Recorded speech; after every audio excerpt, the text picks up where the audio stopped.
Another situation impacting our youth today is a teacher shortage in the classroom. More teachers are quitting the profession over stress.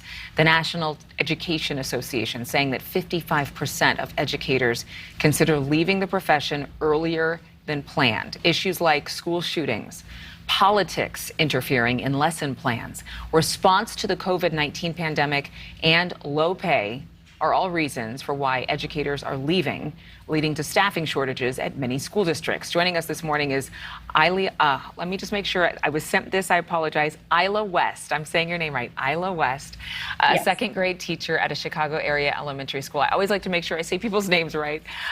Good morning to you. Good morning. Thank you. You know, I listed all of those reasons, but obviously teachers say that they are exhausted. Can you share that sentiment as well? Can you talk about how you've been feeling in the classroom?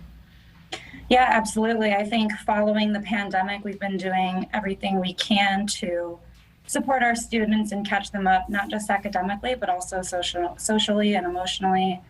And now with all of these nationwide tragedies going on, I know that that is something that we are definitely trying to navigate through on how to best support students and families. Are you seeing a lot of teachers who are speaking up and becoming more vocal about how classrooms can be safer? Clearly, there isn't a plan if somebody decides to bust into a classroom with a gun, the way that we saw in Uvalde, Texas, the way that went down. How can students be protected by their teachers if their teachers aren't trained better? We're definitely doing our best to work with our students to get them educated and prepare with lockdown drills. There is not an easy answer. I know that there are teachers that are speaking up for the safety of our students as well as ourselves. And I think that speaking with our students and families and preparing the best we can is the best way to go about it.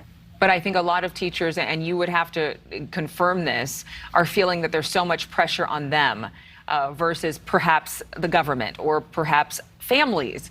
And teachers have now become, you know, the protector, the counselor, and the educator. Is that what you're hearing from other educators yourself? Absolutely. We've had to kind of take over many different roles.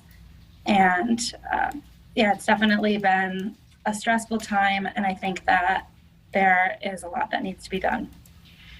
When it comes to pay, what is your wish list for how teachers are compensated moving forward? Because clearly there is more that you all are responsible for and more that you're doing on a day-to-day basis.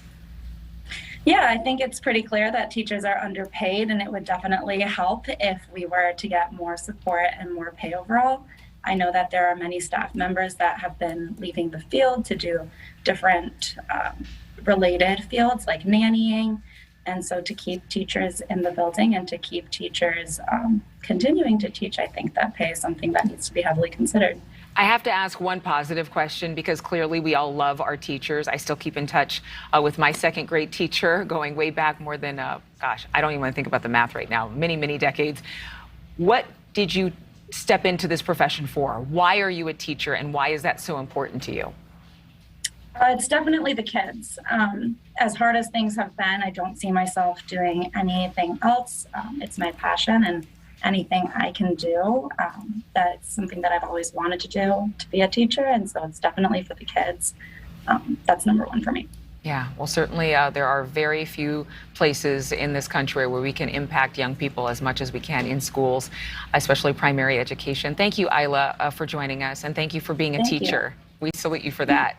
Thank you for watching. Go to newsnationnow.com to find News Nation on your television provider. And don't forget to click the red subscribe button below to get more of News Nation's fact-driven, unbiased coverage.